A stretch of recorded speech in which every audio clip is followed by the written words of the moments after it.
Assalamualaikum warahmatullahi wabarakatuh. Kami dari kelompok 6 akan membahas mengenai kerangka konseptual.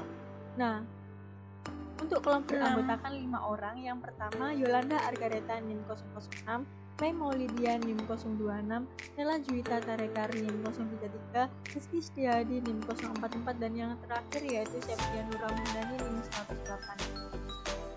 Yang pertama yaitu apa sih definisi kerangka konseptual? Nah, kerangka konseptual adalah suatu konstitusi, suatu sistem koheren dari hubungan antara tujuan dan fundamental yang dapat mendorong standar yang konsisten dan yang menjelaskan sifat, fungsi, dan keterbatasan akuntansi keuangan dan laporan keuangan. Menurut FASB, tujuan akan mengidentifikasikan sasaran dan maksud akuntansi, sedangkan fundamental adalah konsep yang mendasari akuntansi, konsep yang memberikan petunjuk dalam memilih kejadian untuk dicatat, mengukur kejadian tersebut, meringkas dan mengkomunikasikan pada pihak-pihak yang berkepentingan. Nah, untuk kerangka konseptual dapat dipandang sebagai teori akuntansi yang terstruktur, karena struktur kerangka konseptual sama dengan struktur teori akuntansi yang didasarkan pada proses penalaran logis yang dapat digambarkan dalam bentuk hierarki yang memiliki beberapa tingkatan. Untuk kerangka kerja konseptual dimaksudkan untuk konstitusi dalam proses penyusunan standar. Nah, ini memiliki tujuan untuk memberikan petunjuk dalam menyelesaikan perselisihan yang meningkat selama proses menyusun standar dengan mempersempit pertanyaan, apakah standar telah sesuai dengan kerangka konseptual atau tidak. Selanjutnya yaitu membahas mengenai fungsi kerangka konseptual. Ini ada 4 fungsi. Yang pertama, petunjuk FASB dalam menetapkan standar akuntansi. Yang kedua, menyediakan kerangka acuan. Yang ketiga, menentukan batasan dalam menyusun laporan keuangan. Yang terakhir yaitu mempertinggi komparabilitas. Selanjutnya yaitu menilai kerangka konseptual. Nah, ini merupakan konsep fundamental yang saling berhubungan yang menjadi landasan bagi penetapan standar yang konsisten dan penentuan sifat, fungsi, serta batas-batas dari akuntansi keuangan dan laporan keuangan. Nah, selanjutnya akan dilanjutkan oleh rekan saya. Baik, selanjutnya di sini saya Septian Nurahmandani NIM 108 akan melanjutkan materi mengenai bagaimana kerangka konseptual dari FASB. Ada dua faktor, ada dua elemen. Yang pertama itu ada 6 SFAC yang terdiri dari kerangka konseptual, serta yang kedua itu ada justifikasi pengaturan standar oleh FASB. Seperti yang dikatakan tadi, ada 6 SFAC, SFAC. Yang pertama itu ada SFAC 1, di mana SFAC 1 ini mengenai tujuan pelaporan keuangan oleh badan usaha. Kemudian ada SFAC 2, ini mengenai karakteristik kualitatif informasi akuntansi. Kemudian ada SFAC 3, ini mengenai elemen laporan keuangan badan usaha. Selanjutnya ada SFAC 4, ini mengenai tujuan pelaporan keuangan oleh organisasi non-bisnis. Ini dilanjutkan dengan SFAC 5, di mana SFAC 5 ini mengenai pengakuan dan pengukuran laporan keuangan. Dan yang terakhir ada SFAC 6, di mana SFAC 6 ini merupakan elemen dari laporan keuangan. Sekian dari saya, akan dilanjutkan oleh rekan saya. Terima kasih.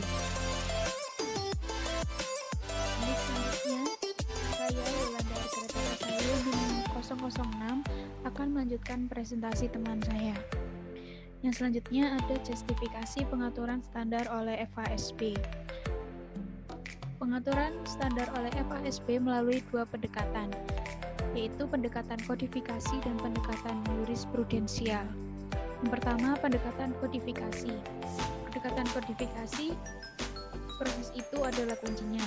Terlihat rasional, alasan yang baik untuk pemilihan standar akuntansi meskipun mungkin bukan standar yang terbaik, berbeda dari pengaturan standar dasar yang digunakan dengan ARS 1 dan 3. Yang kedua ada pendekatan jurisprudensial. Yang selanjutnya ada nota pembahasan kerangka konseptual. Nota pembahasan kerangka konseptual ini mengangkat dua masalah baru. Yang pertama, 3 pandangan akuntansi keuangan dan laporan keuangan. Yang kedua, garis besar berbagai pendekatan untuk pemeliharaan modal. Nota pembahasan kerangka konseptual juga disertai dengan dokumen lain yang berkaitan dengan kesimpulan dari True Good Report. selanjutnya yaitu elemen struktur teori akuntansi. Struktur teori akuntansi mengandung elemen-elemen berikut ini. Yang pertama, pernyataan tujuan laporan keuangan. Yang kedua, pernyataan dalil dan konsep teoritis akuntansi yang berkaitan. Yang ketiga, pernyataan prinsip akuntansi dasar. Dan keempat, tubuh teknik akuntansi. Yang selanjutnya yaitu ada postulat tentang kelangsungan hidup. Postulat ini menyatakan bahwa entitas bisnis akan melanjutkan operasinya cukup lama untuk mengenali proyek, komitmen, dan aktivitasnya yang sedang berjalan. Postulat tersebut mengasumsikan bahwa entitas tidak diharapkan untuk dilikuidasi di masa mendatang atau bahwa entitas akan berlanjut untuk jangka waktu yang tidak terbatas. Baik, saya Nela NIM 033 akan melanjutkan presentasi dari rekan saya. Berikut ini adalah teori-teori entitas. Yang pertama adalah teori kepemilikan, yang kedua adalah teori entitas, dan yang ketiga adalah teori dana.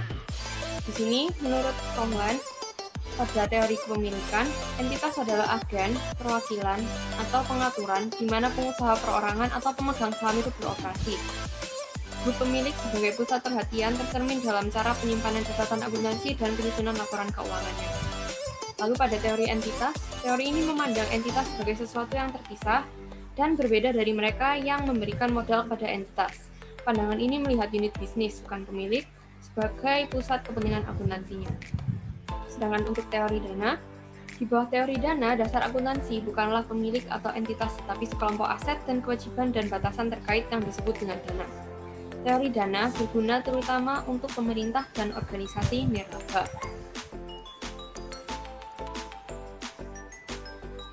Selanjutnya adalah prinsip-prinsip akuntansi. Yang pertama adalah prinsip biaya. Jadi, biaya perolehan atau biaya historis adalah dasar penilaian yang tepat untuk pengakuan akuisisi semua barang dan jasa, beban, biaya, dan ekuitas. Prinsip biaya dibenarkan baik dari segi objektivitas dan postulat kelangsungan hidup, yaitu biaya akuisisi adalah informasi yang objektif dan dapat diverifikasi, entitas akan berlanjut tanpa batas waktu. Karena itu, nilai saat ini atau nilai likuidasi untuk penilaian aset itu tidak diperlukan. Selanjutnya adalah prinsip pendapatan. Jadi prinsip pendapatan ini menentukan yang pertama, sifat dan komponen pendapatan, yaitu arus masuk aset bersih yang dihasilkan dari penjualan barang atau jasa, arus keluar barang dan jasa dari perusahaan ke pelanggannya, dan produk perusahaan yang dihasilkan dari penciptaan barang atau jasa oleh suatu perusahaan selama periode waktu tertentu. Lalu menentukan juga pengukuran pendapatan. Nah, pengukuran pendapatan ini diukur dalam hal nilai produk dan layanan yang dipertukarkan dalam transaksi jarak dekat. Terdapat dua interpretasi, yaitu diskon tunai dan setiap pengurangan harga tetap harus dikurangkan saat menghitung pendapatan. Lalu untuk transaksi non-tunai, nilai tukar ditetapkan sama dengan nilai pasar wajar imbalan yang dibenarkan, yang diberikan atau yang diterima.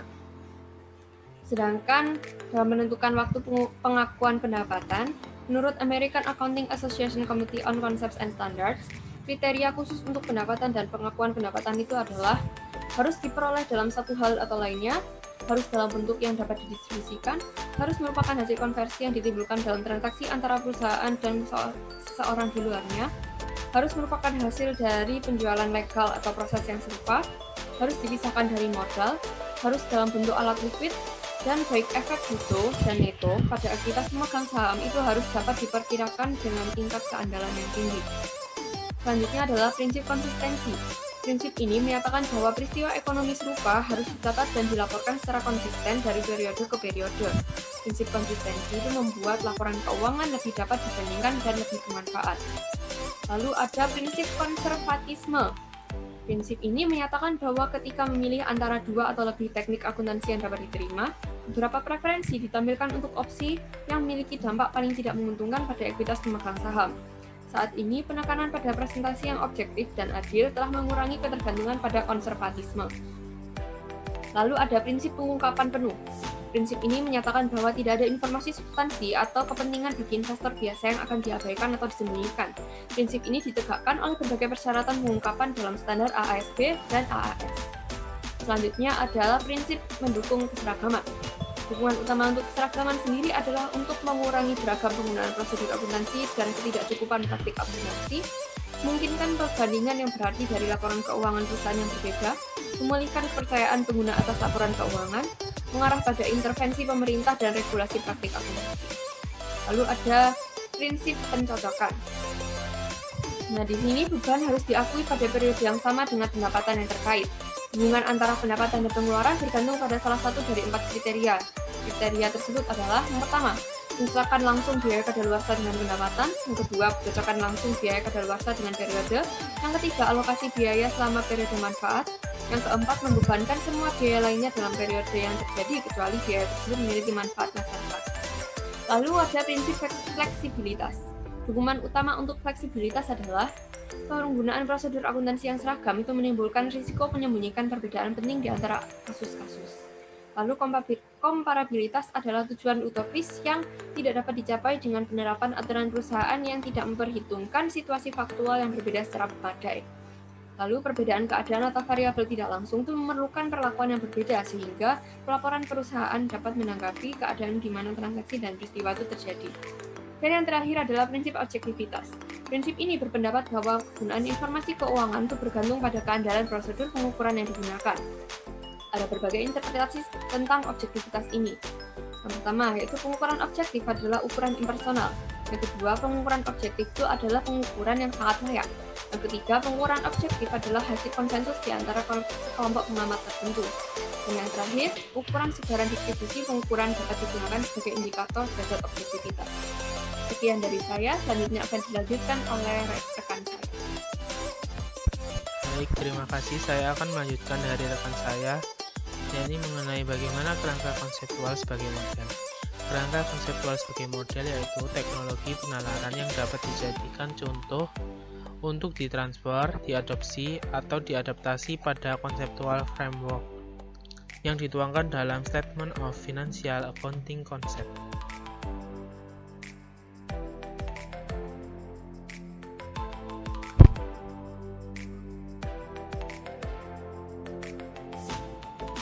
Berikutnya, manfaat model ada 4. Yang pertama, menjadi acuan dalam pengembangan kerangka konseptual dan standar akuntansi sebagai penjabarannya.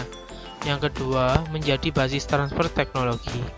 Yang ketiga, menjadi salah satu alternatif dalam rangka shopping for teknologi. Dan yang keempat, membedakan transfer teknologi dan transfer board. Kemudian ini ada 2 ya, pengakuan dan pengukuran. Pengakuan secara konseptual yaitu penyajian suatu informasi melalui seperangkat statement keuangan sebagai ciri sentral pelaporan keuangan. Diperlukan kriteria umum atau fundamental. Dan secara teknis, pengakuan yaitu pencatatan secara resmi suatu jumlah rupiah hasil pengukuran ke dalam sistem akuntansi sehingga jumlah tersebut terrefleksi dalam elemen atau pos bersangkutan. Kriteria pengakuan sendiri ada 4 yaitu definisi, keterukuran, keberpautan, dan keterandalan. Selanjutnya pengukuran. Pengukuran yaitu berapa jumlah rupiah yang harus diletakkan pada suatu objek, elemen, atau pos sesuai dengan atributnya sehingga jumlah tersebut merepresentasi atribut yang ingin disajikan serta besarnya atribut dapat dirasakan dan diantarbandingkan. Dalam konteks kerangka konseptual, pengukuran lebih diarahkan pada penilaian yaitu jumlah yang harus disajikan dalam statement keuangan. Pada pengukuran sendiri memiliki beberapa atribut. Yang pertama, cost historis, yang kedua, cost sekarang, yang ketiga, nilai pasar sekarang, yang keempat, nilai terrealisasi, dan yang kelima, nilai sekarang atau diskonan. Sekian dari kelompok kami. Bila ada kesalahan, mohon maaf. Wassalamualaikum warahmatullahi wabarakatuh.